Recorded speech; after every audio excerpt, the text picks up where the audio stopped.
something that we know in talking to kids is they don't see the world as this is my online life and this is my offline life. It's all one life. So when we say to kids, stranger danger, that's a stranger, the person you just met online, that's a stranger, they don't see, that is foreign language to them. You don't want anyone thinking, oh my gosh, my kid did this. Yeah. Well, newsflash, a lot of kids are doing this. Not all of them end up being groomed and extorted for it, but the sending of nudes and the flirting with kids online is a normal part of kid behavior today. And if we don't talk about the potential harms, we actually empower the abusers.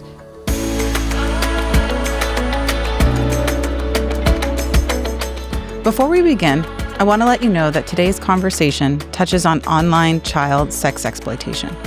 While we won't discuss graphic details, the subject matter is inherently difficult, but it's also incredibly important, especially for those of us raising children in an increasingly digital world. 15 years ago, I had the privilege of working with someone who I've continually been inspired by, not only by who she is as a person, but her dedication to her work and how that has become her life's work. Today's guest is Julie Cordua, CEO of Thorn, an organization that builds technology to defend children from online child sex exploitation. Julie is working with tech companies, law enforcement, and survivors to identify and rescue children being exploited online right now, even as we're having this conversation. When Julie and I first worked together on Thorn's brand and launch, I watched her commit to a mission that most people can't even bear to think about. She didn't choose easy work. She chose essential work. And she's been at it ever since, building tools that have helped process millions of reports of child sexual abuse material online. The landscape has changed dramatically since we first worked together. AI has created new threats we couldn't have imagined 15 years ago. The dark web has evolved. Gaming platforms and encrypted messaging have created all sorts of new challenges. And every parent listening is trying to figure out how to keep their children safe in a world where threats are increasingly invisible. Today, we're going to talk about hard things, but we're also going to talk about hope, practical action, and what each of us can do to protect children. Because this isn't just Julie's fight. It's all of ours. Please join me in welcoming Julie Cordua. Julie, Hi. Welcome to the Breadwinners pod. Thank you so much for being here. It's so good to see you. I mean, it's been a while. It's been almost 15 years. It has. I gave the audience a bit of a backstory, but we started at the infancy of Thorn. Yeah. Literally at the birth of Thorn. The birth. We named the company You together. did. Yeah. We launched the brand. Yeah. And it's been your life's work. It is. I mean, I'd love for you to take us back 15 years. How did you get into this? How did this carry you through from your career at Red? And how did you find out about Thorn and start the work? I think when we were talking about the podcast, you said, I want to talk about why you chose this. And I was thinking about it, and it actually chose me. As you said, my background was in technology. I'd been working at Red for a while, and Red was founded in LA, but moved to New York pretty quickly after we started it. And I was one of their only remote employees. So I ended up actually flying to New York like 2 weeks out of every month, but I had little babies.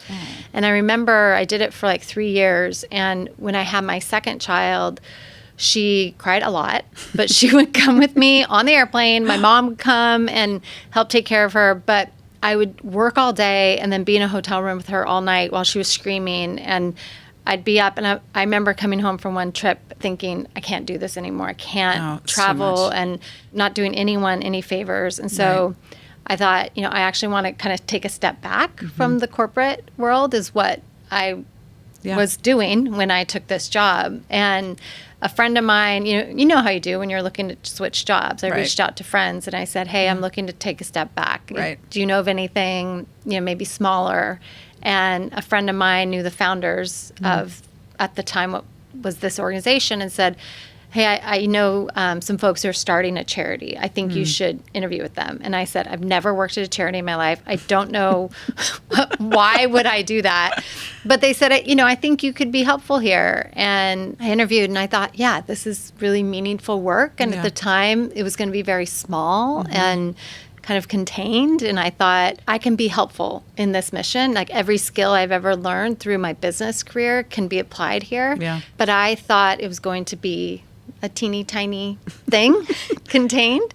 It is no longer small and contained. It is no longer small and contained. And to your point about it being my life's work, I mean, once you start in this work and you find out what it is really happening and you realize you can make a difference, it's, I mean, I don't know that I could be doing anything else.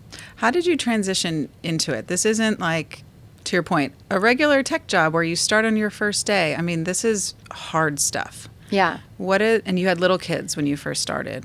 What was that transition like? And how did you adapt and keep kind of church and state with your personal life and the work that you're doing?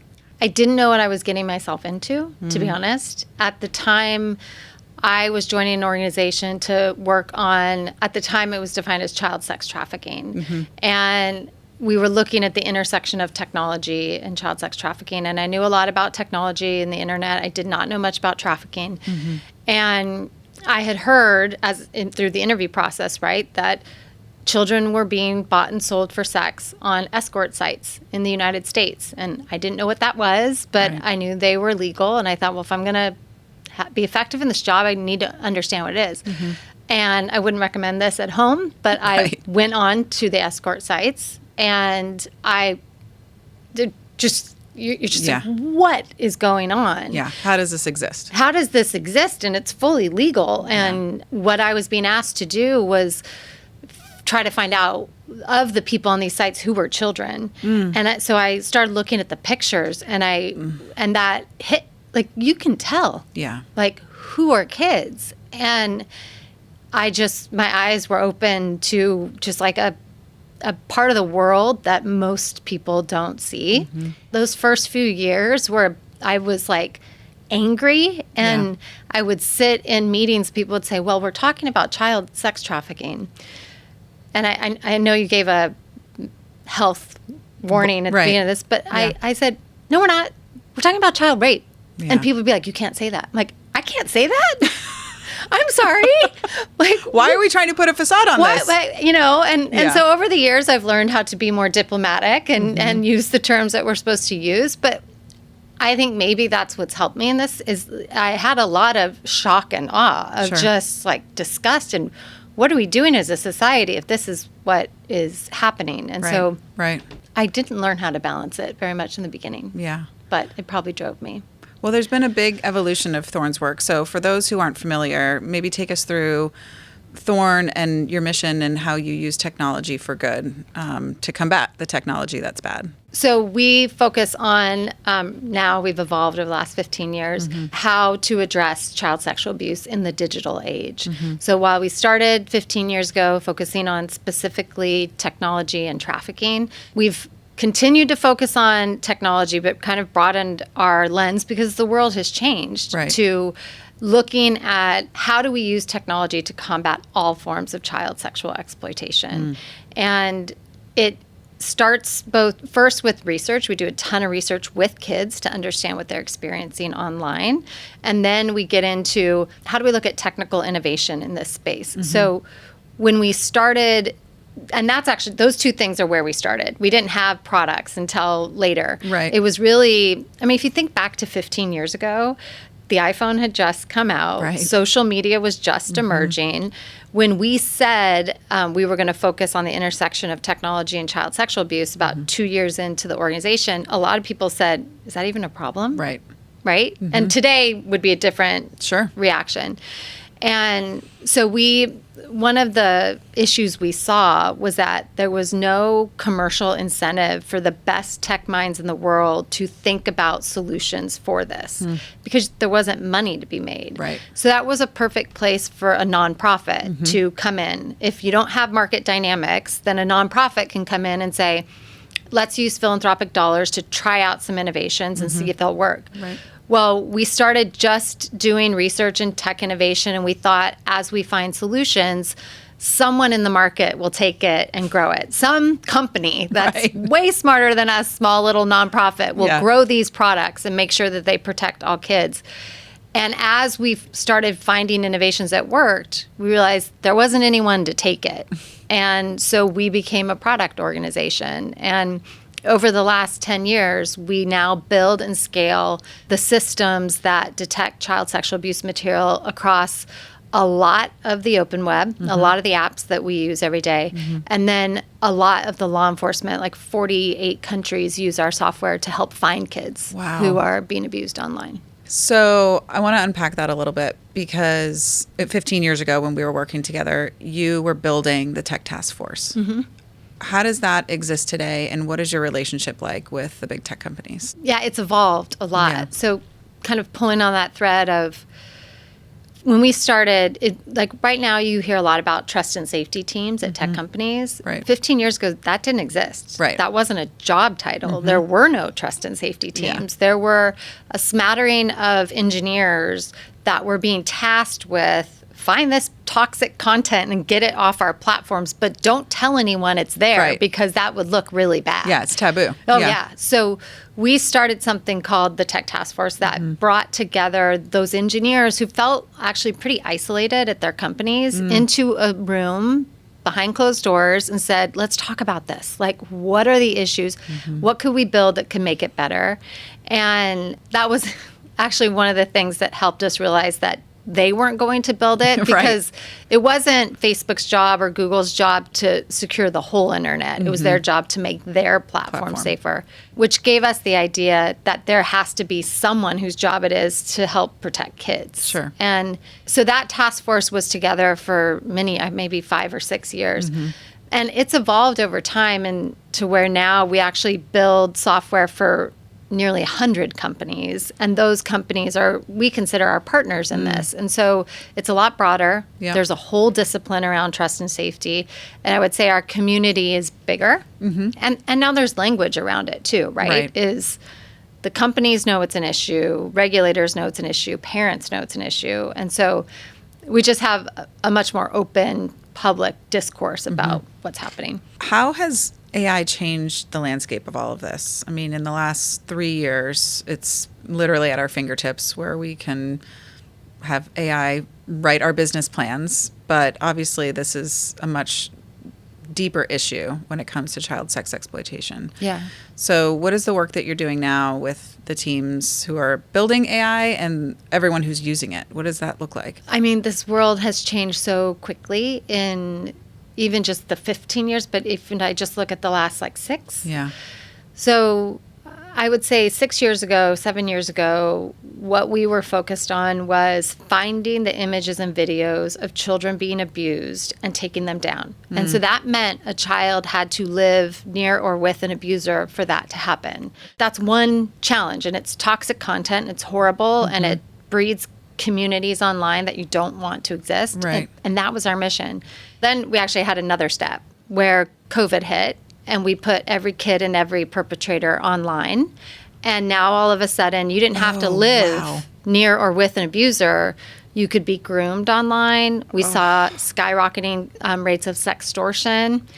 And then 2 years later, and this is in a span of 6 years, right? Generative AI is democratized. And now people can take images that are online of someone's likeness, a kid's likeness, and turn them into sexual abuse material. And so where I used to say, it used to be you had to live near or with an abuser to be abused. And then it was you need to be online to be abused. I used to say, how do we combat child sexual abuse online?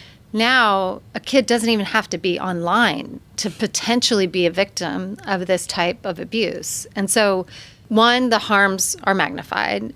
2, we do a couple things to help counterbalance. 1 is we work with all the top AI companies. I mean, many of the bigger players have agreed to how to design their systems so they can't produce child sexual abuse material, which is great. That's good to know. It's one of the first steps they took, and these are some of the bigger players. And so working with them to figure out how to do that. And then we actually use AI to help detect this content and take it down. Right. So there's, you AI said this for in the good very, and AI for bad. I was just going to say, you said in the beginning, technology itself is not good or bad. It's how people use it. Yeah. What are the tools that were effective 15 years ago that may still be effective today, or has the entire landscape changed?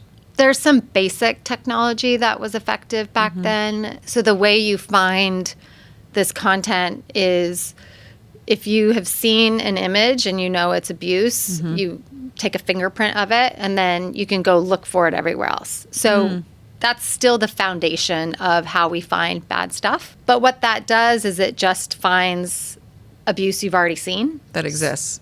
Right. So oftentimes those are kids who've already been recovered, and you're just looking to take down their images and make sure they don't recirculate, which is very, very important. Sure.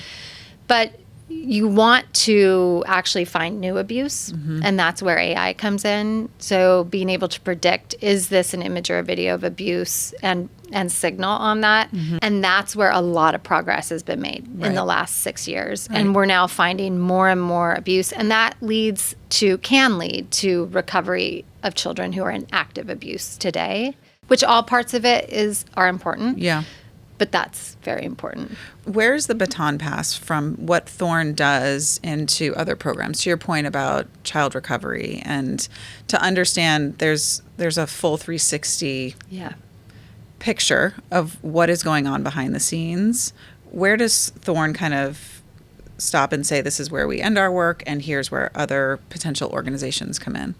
This was also part of me being naive in the beginning. Like when I was so shocked and horrified by everything that was going on, I thought we can just build technology and take it all down, and we'll stop it, and we'll find the bad guys. And it is an entire global system that is combating this and supporting these kids who are recovered. So our niche, where we focus, is building and scaling the solutions to find children faster and take down the documentation of the worst days of their lives, we say.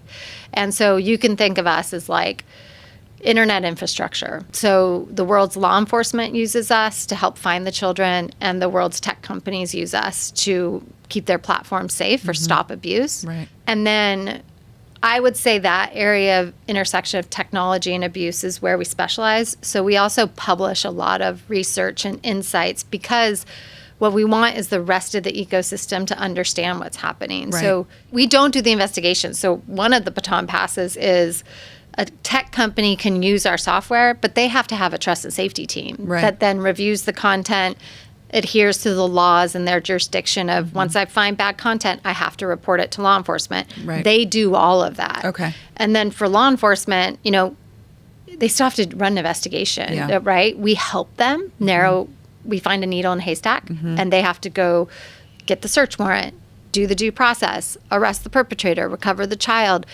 Then you have the whole child recovery process. You have the prosecution process, a long tail of care for these kids. And also on the upfront, there are a lot of organizations now doing a lot of great work around advocacy and regulatory movement and policy changes. And that's a bit outside of our scope. But all of those things together are trying to create a safer space. It's helpful.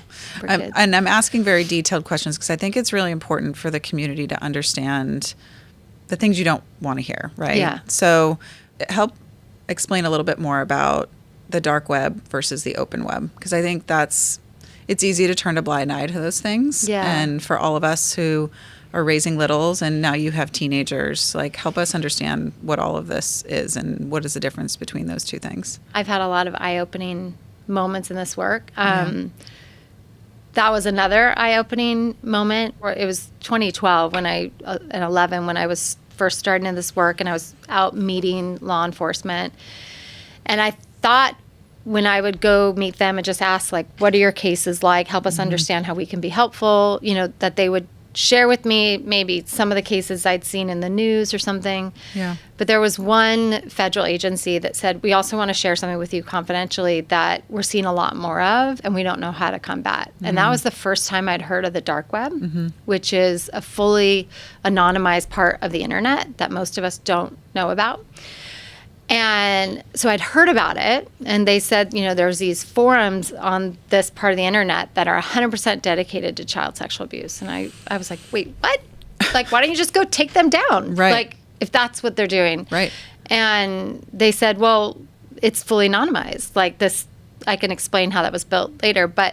And then in 2015, again, at that time, we hadn't yet built any software. We were still just a lot of research and convening. And I got a phone call from 2 federal agents who asked us to help them on a specific case. And that got really personal really quickly because they shared with us the details of the little girl who's being abused. And they were undercover in these dark web rooms, and they had watched her abuse for almost 5 years at the time. And they said, these are high-tech criminals. Like, we're watching her be abused, and we cannot find her. Can't find him. And you're just like, what? Like, I'm picturing Minority Report, that our law enforcement has all the tools they need in the world to do this. And you're having federal agents call this tiny little nonprofit in Los Angeles who has nothing and ask for help. And I'm like, what? What?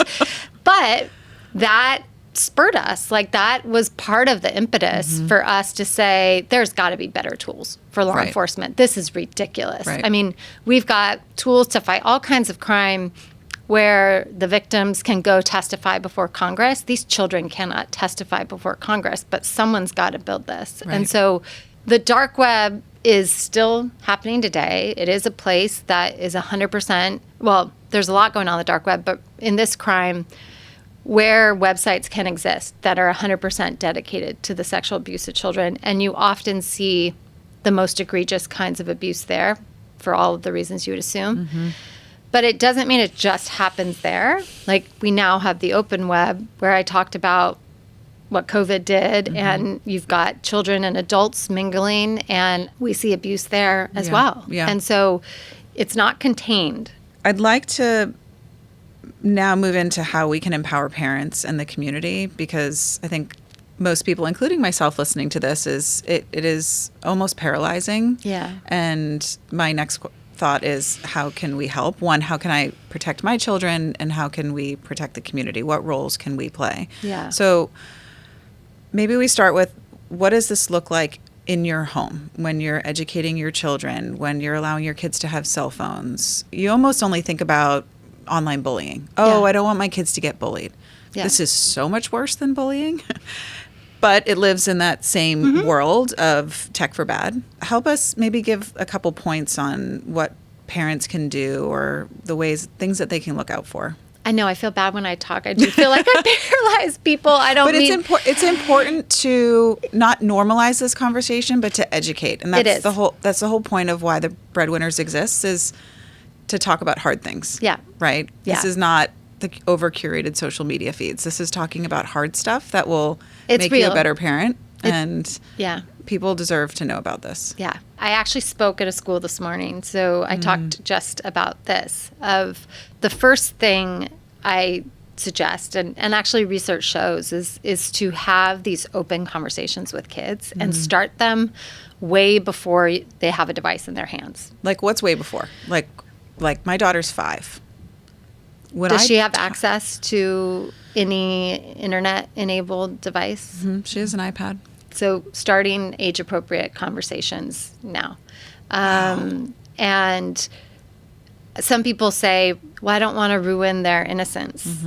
Well, one, I don't think you have to ruin their innocence. But 2, someone online is trying to. Sure. So if you're not trying to protect them, the minute you've put them into an internet-enabled space, like, someone is there who is trying to do that for you. I have a pit in my stomach just thinking about this. Like, just thinking about having the conversation. Right. And I think it's age appropriate, and it can be tied to language that you already have. So a lot of what we want to talk to our kids about is what healthy relationships are. When do you feel safe? What might be, like, language around what's a red flag? You could have red flags in in-person relationships. I mean, you may already be having conversations with your daughter, right? About, in-person safety. So what would that look like online? So you don't have to be talking in the detail that I've shared, but just like, hey, when you're in this environment, someone might reach out to talk to you. At this age, it's appropriate that she brings you into that conversation, right? So maybe you just start with like, why don't you share that with me? And we can learn about, online conversations or something. And then use it, what is your private? What's private for you? And why do you want to keep that private? And what is appropriate for someone to ask you for? Like, you wouldn't walk down the street and say to someone, here's my phone number, my address, my last name, and you don't do that. Right. So if someone asks for that online, probably out. So it's very simple. Trying to draw analogies for kids of what's in line or in person and online safety.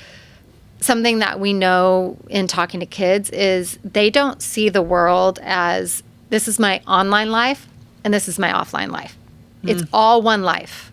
So when we say to kids, stranger danger, that's a stranger, the person you just met online, that's a stranger, they don't see that is foreign language to them. That is not a stranger to them. That's their friend. And for, I think it's 2/3 of kids say they have a good, one of their good friends is online only. So for us, we would never think that because that's not how we are raised. We think that's this online world and I have my in real life people. Yeah, that's right.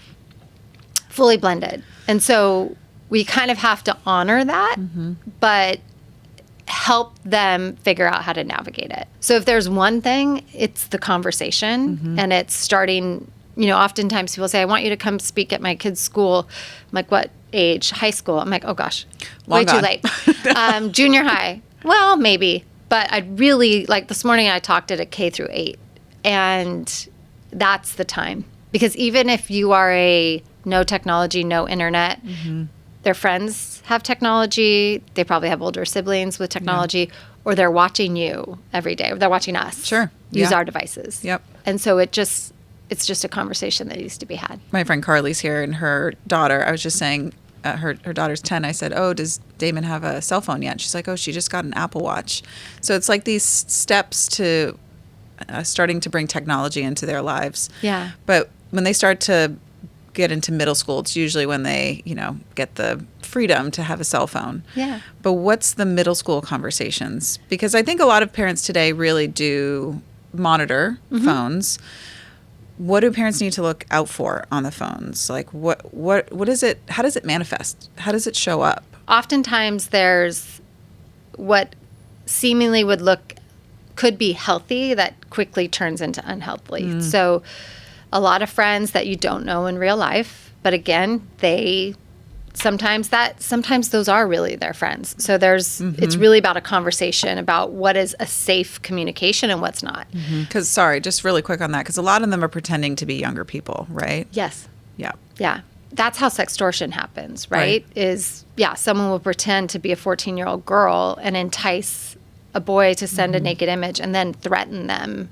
But that person who's pretending to be a 14-year-old girl is actually a criminal from who knows where. What to look out for is kind of talking about who their friend network is, talking about what they're sharing, talking about what they would do if something made them uncomfortable. So we know that the majority of kids, when something bad happens online, do not talk to someone in real life. They choose to report or block, which doesn't always work. And they usually choose to block versus report, which means that the platform is not getting notified that something that you're just personally blocking the person. I will also say that if kids feel like they're doing, a middle schooler feels like they're doing something on their device that their parent has told them not to, you probably won't be able to find it. Yeah. I think by middle school, having the conversations that help the child navigate the space and know that they can safely ask for help is probably one of the strongest things you can do to keep them safe. Okay. If you've given them access and they feel there's a ton of restrictions and they're going to screw up, they'll be too scared to ask for help when something goes wrong. Okay. And maybe this is, a follow-up we can put on our website is like a one-pager to help them, here's how you start the conversation. Yeah.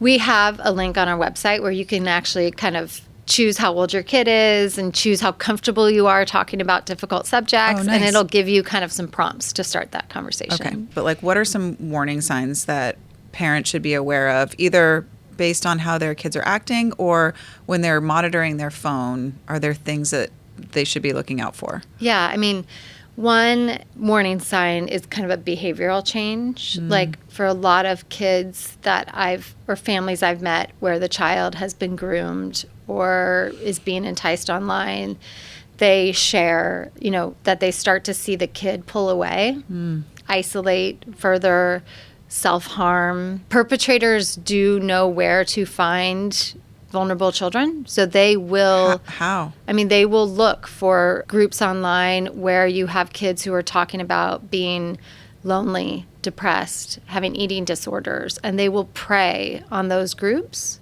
So you already have a situation where maybe the kids are already struggling. And so it's hard for a parent to know, is this normal? Right. Teenage pulling away, or is this a red flag? But it, as much as possible, like just keeping a pulse on, is there a behavior change? And trying to keep the lines of communication open as much as possible. Raising a teenager is hard. So very hard. I might have 3. If the open line of communication between you and your child is broken down, figuring out if there's someone else in their life that you feel like could be the trusted person. If they're really close advice. To a teacher or another friend or a friend's parents, and kind of raising it so that if there is some concern, maybe someone else can breach that conversation. What can we do as everyday people to combat this? I think what we're doing right now is one of the most important things. I sit in a lot of rooms talking about this issue, and it never fails, no matter how small or big the room. When I'm done talking, at least one person comes up to me privately and says, this has happened to my family. This has happened to my kids. But no one knows. Oh. And because we live in a lot of shame, like if it were to happen to your child and they were being groomed and maybe they sent a naked image and that's what led to sextortion, you don't want anyone thinking, oh my gosh, my kid did this. Well, newsflash, a lot of kids are doing this. Not all of them end up being groomed and extorted for it, but the sending of nudes and the flirting with kids online is a normal part of kid behavior today. And if we don't talk about the potential harms, we actually empower the abusers. Because then kids are so ashamed, of something that they did when they shouldn't be. There's some other abuser on the other side of the screen. And because as a society we're saying, well, you did something bad, we don't want to talk about it, then we hide it. We know nothing good is born out of hiding and shame. And so I think as a society, we can have these conversations. The school I was at this morning, a few parents afterwards said, I want to have this conversation with the kids in the room. I was like, let's do it. Yeah. Because what I don't want is parents to go home and get really freaked out and then take all the devices away, right? Totally. Like maybe lock them all away. Right. And then our kids are going to go hide and do something, right? Yeah. Let's just have a conversation. And I also think, I talk about harms a lot. I don't want to ignore that technology can also be very good. Sure. And so how do we show up with our kids and be curious about how they want to use technology? How does it enrich their lives? Tell me the good things so that when we are talking about the harms, we're not just the harm, right? Yeah. But that you're representing, I'm really actually interested in your life. Right. And I'm interested in you. Right. I'm not trying to catch you do a bad thing. Right. I'm trying to help you thrive. Yeah. And part of helping you thrive is helping make sure you're ready if someone is trying to take advantage of you. And you ask, like, what can we as a society do? It's have these conversations openly. And what I think you're trying to do through this podcast is talk about the hard things. Yeah. And not bury our head in the sand. And normalize it. Yeah. It's like, it's okay. I mean, yes, it is sometimes nice to stick your head in the sand and pretend that these things aren't happening. But when it's your own child and you're suddenly facing it, like these families who walk up and say, we have unfortunately experienced this, you don't want to get to that point. And we just need to be armed. Yeah. And to your point, technology can be great, but it's the evolution of it is happening so quickly that we also have to evolve ourselves to be prepared. I'm getting into more detail, but I do think this is highly educational and important. So if a family, for unfortunate circumstances, is faced with this with their children, what do they do aside from blocking and deleting and getting rid of everything? Do they call the police? Do they call you? I mean, what do they do? Yeah. So I would say block. I would not say delete. So there's a couple things. If your child has sent nude images and maybe they're not being extorted or they maybe chose to send them and maybe they kind of got out of hand, there is something that the National Center runs called Take It Down. So that's an actual website. And you can go there, and if you share the images, it's encrypted. They will be fingerprinted, as I said before. Yeah. And then many of the tech platforms will actually look to take those images down. So that's a good thing. Yeah. You know, if your kid said, I made a mistake and I did this. Okay, so don't delete. Don't delete. Use the photo to get it down. Yeah. To get it down. Second, if there's a crime happening beyond that, like there is someone grooming them, someone sextorting them, you're going to want those chat logs, and you can report to your local police or to the local FBI office. They are the specialists who focus on these kinds of crimes. Also seek mental health for your child, especially if they've been groomed, right? Like if someone is being groomed, they are under kind of the mental control of someone else, and that is really, really difficult to help them understand because they've also probably never met this person. Right. It's literally like text and they think it's a friend that's their age. Right. Yeah. And they've probably, I mean, sometimes these relationships or grooming go on for months or years, and there's a lot of harm that happens through them, and that needs to be unwound. Yeah. And these kids need help. Yeah, for sure. Beyond us as individuals, you've been to Washington a number of times.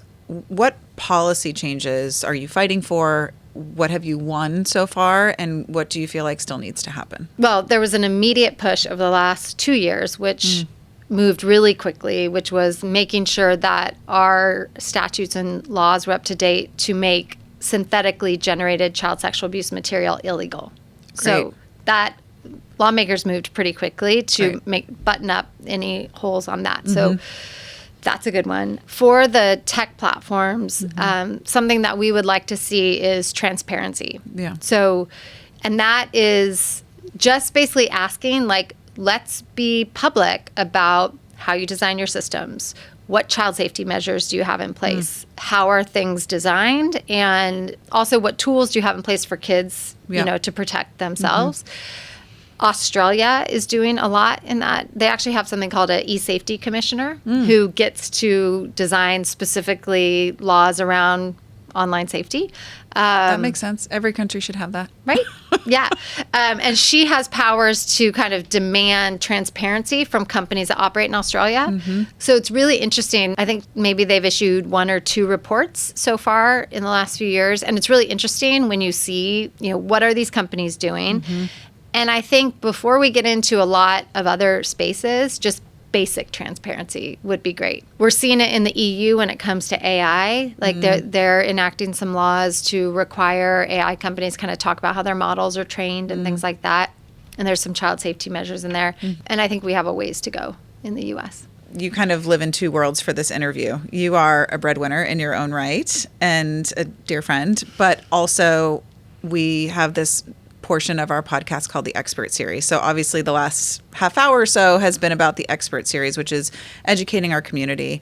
But I'd also just love to hear more about you as a mom and an incredible career woman. And so I'd love to just talk a little bit about how you structure your days and where's your safe space? You know, you go into a lot of really heavy work. And so take us into a day in the life. It sounds like you go walking a lot. And what are the moments where you can help unplug from a lot of this? Again, when you told me this is going to be an area, I was like, oh, shoot. I actually think I need to get advice from, I'm going to listen to all your other podcasts and see what they do, and then I'm going to try to apply some of them. I would say walking is, this is a little tricky because I also work from home. So this has been really tricky because this is a difficult subject. Yeah. And I have tried to build a life where I can be present for my children. And so it probably would have been a lot easier for me to work out of an office where I could drive to work, put it there, drive home, and be done. But I've always worked at home. And so it just has been really difficult for me to compartmentalize. Yeah.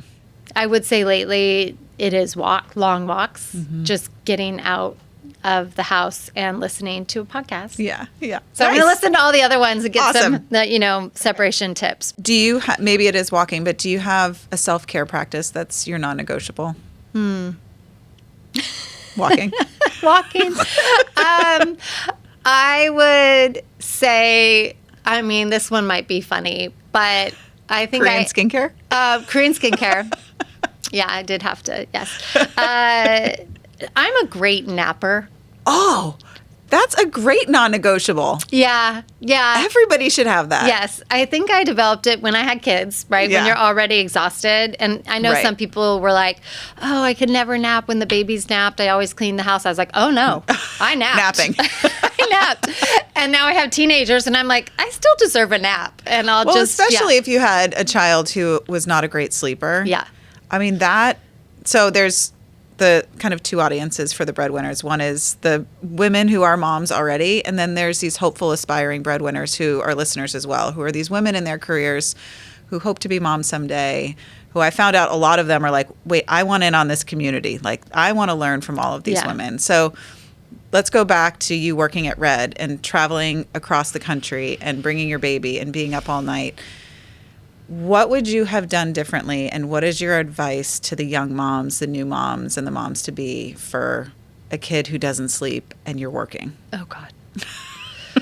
Oof. I mean, she didn't sleep longer, I'm not exaggerating, longer than 2 hours for 6 months. Oh, my God. Uh-huh.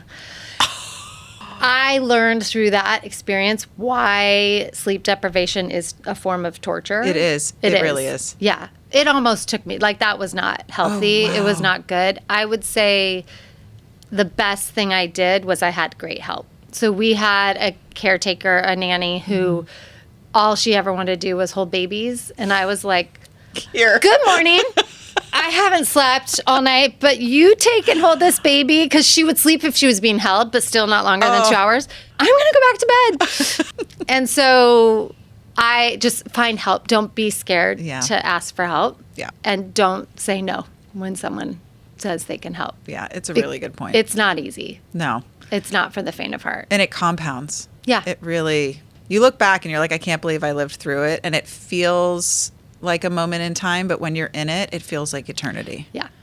I remember those days. Yeah. It's a lot.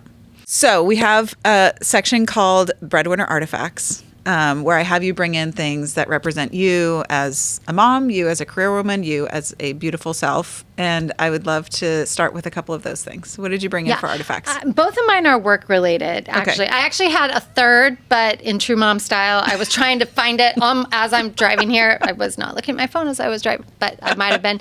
So the first one is just how hard I have tried to work with meaning, which I've loved every minute, while also being present for my kids. Yeah. And it's this picture, I guess in the early days, I had a little office near my house, and I put a couch in there and a little play area, because my idea was that the kids would come by after school and kind of hang out. And there's a picture of me and the 3 kids piled on the couch in my office. And it's still one of my favorites, because it's just, it represents the struggle, but it's a struggle that has been worth it for me. I've coming out the other end, we can talk about all the emotions through all the stages of growth, but I've got 3 teenagers now, and coming out the other end, I'm actually really grateful for how I was able to balance it. And actually, I didn't balance it, how I managed it. Yeah. And that picture represents a lot. We talk about how balance is bullshit. And it's really about integration. And it sounds like that picture is the perfect integration. You were trying to figure out how to integrate in a way that worked for you and for your family. Yeah. And that looks different for everybody. Yeah. Looking back on it, you're so happy you did it. But what were some of the hard parts of working and raising a family? Yeah. When you were in it, you were like, this is really hard. Yeah. I mean, I think when they were really little, you know, I would travel a lot. And when I left and they would cry, oh my God. That happened to me yesterday. Right? Yeah. You get in that Uber or you get on that plane and you just think, I am the worst mother. Yeah. And I'm scarring them for life. And I'm going to regret this, you know. Yeah. And I also had another time, you know, I was on the East Coast and I got snowed in and I missed, I actually now can't remember what thing I missed, but I literally crumbled on the airport floor and started crying by myself. I mean, it was such a pathetic. Nothing to see here. Nothing to see here. I'm just having a moment. But then they, you know, they grew up and now they're teenagers and they couldn't be more proud of what I'm doing. And also I have 2 girls and a boy. Like I'm seeing them, you know, chart their own paths and figure out what they want to do and do hard things. Yeah. And it was interesting because I used to travel a ton before COVID and I felt so guilty. Right. And then we got locked down for probably 2, I mean, it was a shorter period, but like 2 years I didn't travel. In California, it felt like 9 years. Yeah, it was a long time. And I had a first grader and a fourth, fifth, and a middle schooler. Oh. And so I was running this and I was teaching first grade. And it was something. Wow. Coming out the other side, I started traveling again, like 2 years after COVID. And I got really nervous.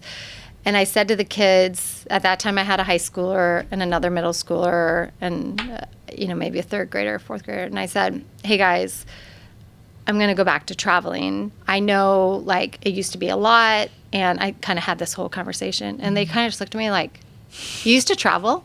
I was like, yeah, don't you remember? Like I was gone a lot. They're like, no, I don't remember that at all. And I was like, oh my, all the guilt. Childhood amnesia? Yeah. All the guilt I had put myself through. They didn't remember. They had assumed, and this was part of why I now look back and say, I feel like maybe I did okay integrating it because what they remember now is that I have tried really hard to be present. I prioritize, you know, trying to take them to school and be at their events. But I also travel, and there is no balance. I call it spikes. Like some weeks, my spike is work. And sorry, team, we're ordering takeout every night. Other weeks, I tell my team at work, don't call me. I'm on vacation with my family, and I'm going to be with my family. Yeah. And I like that. Spikes are good. So awesome. All right. What do we have here? So this is something from the work side of things. So these are what's called challenge coins. And I was introduced to these very early in our work with law enforcement. So maybe hold one up. Let's see it. This one talks about computer forensics, cyber crimes. But when you have done something meaningful with a law enforcement agent, they give this to you as like you're kind of part of our community, like thank you for your service.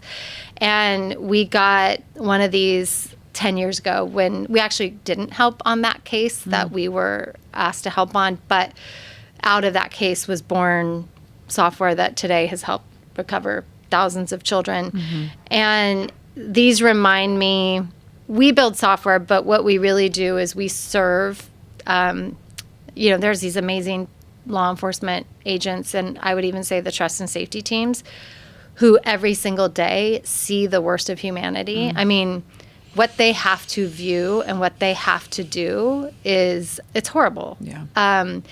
And we build the tools to make it easier and better, and so they don't have to look at abuse content if they don't have to, so that they can find kids faster. I serve them, and that reminds me. It's an important thing that we've carried through our organization. That's really nice and very impactful. the law enforcement who do this work are, I'd say, angels on earth. Yeah. Absolutely. That if I've seen the underbelly of society, they've seen it 100-fold. Yeah. And they do it every day. And they do it every day. And they are some of the most dedicated people that you will ever meet. And what is amazing is it is hard to talk about some of the harder things. You know, they walk amongst us, and they probably don't share what they work on. It's not dinner table conversation. Yeah, I do think they're angels. Yeah, I agree. Yeah. And do you have one more? I do have one more. This one is just a funny, I'll hold this up. Funny. Okay. So what I just shared and then this are kind of juxtapositions. Okay. So we have a team now of 80-something people. Wow, 80 people. Yeah. Yeah. Mostly engineers, data scientists, but all kinds of folks who have given their careers to this work. And similar to what I said about law enforcement, right? Like, these are people who probably left corporate America to come do this. And it's hard work. Right. It's exposing your brains to things that most humans shouldn't ever have to process. And there's the seriousness of it. And then there's a captain's hat with a potato and blonde hair that I wore at our annual offsite. I mean, you have to bring levity to it, right? Well, that's what it reminds me. So it sits on my desk because our team is, of anywhere I've ever worked, one of the kindest and funniest, and we may win the Slack award for how many custom emojis we have. So this is actually a custom emoji that represents me. And yes, but potato, I hope it doesn't, let me give the background on the potato. The potato is a symbol of, like, you did something good. So we'll give a potato emoji, like, potatoes for you, that was great. Then someone made a joke that we should have a potato of Julie steering the ship. Captain. Yeah, potato captain, because we went on a ship for our team offsite. So I put these two things side by side, like they're such a juxtaposition of the seriousness of the work that we do, and the fact that it takes people who can both do serious work and have levity and laugh together to do that work. And so that was one of my other artifacts. Company culture is obviously important for every company, but for a company like this, I feel like it is probably the most critical piece. Yeah. Is obviously expertise, but then culture probably comes a close second. It is. Like, you have to feel, I cry a lot at work. We talk about hard things all the time. We share cases, and to be able to do that with a group of people who are all on Zoom. We're fully remote. And we only get together all as one team once a year. Culture is critical. Yeah. Like, we have to build a culture of trust and openness and care to be able to do the work. Well, you've created it because you've exemplified it. I've known you for that long to know that you've started. I mean, I think there was 4 of you? Yeah, we were tiny. Yeah. I mean, you helped give us the name, I know. right? Yes. I mean, Thorn didn't actually Thorn didn't exist until it was DNA, right? Yeah. Yeah. That's DNA. right. It didn't exist until we worked with you to figure out what would this be named, and even then we had no idea what would come. Right. Well, I'm glad I could have been a small part of it to get it kickstarted. All right, so at the end we do rapid fire questions, which we call Breadwinner bites. Okay. Yours are a little bit specific to the topics that we've talked about, but some of them are fun, so I'll pepper in some of the fun ones.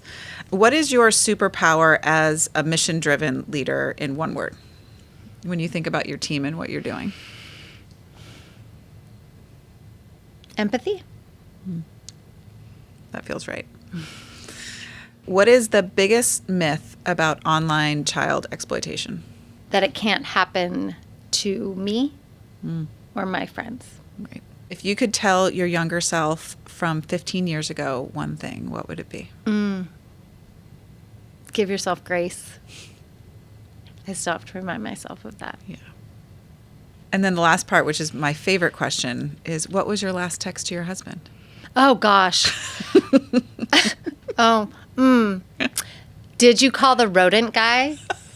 Because I walked outside yesterday for a little self-care to sit on the back patio, and a mouse ran across our patio, and then he left and went out of town. And all I could think about is, did the mouse or your husband? No, I wish the mouse, but my husband. And so now I'm home with 3 kids and a mouse, and I'm like, where's the rodent guy? So that was the last text to my husband. I've asked this to so many guests, and honestly, like tears of laughter. One of them was, did you give the kids the parasite medicine? Like rodents, parasite medicine. Yeah. It was like, these are conversations of love. Yes, they are. It just really, I didn't even send it with a heart. It was, I probably didn't even, I was just, did you call the rodent guy? And if you didn't, I will be doing this after my podcast. Yes. Oh, God. Julie, thank you so much for being here. Yes. This is such an important conversation, and it's so good to see you again. I know. So this is fun. This is really fun. Thank you for having this conversation. Awesome. It is an important one. Where can folks find out more about Thorn? Thorn.org. Okay. And on there, you can learn about the work, but we also have a parent section. So you can go there and have some conversation starters to kind of start the conversation in your house. Lovely. Thank you. Thank you.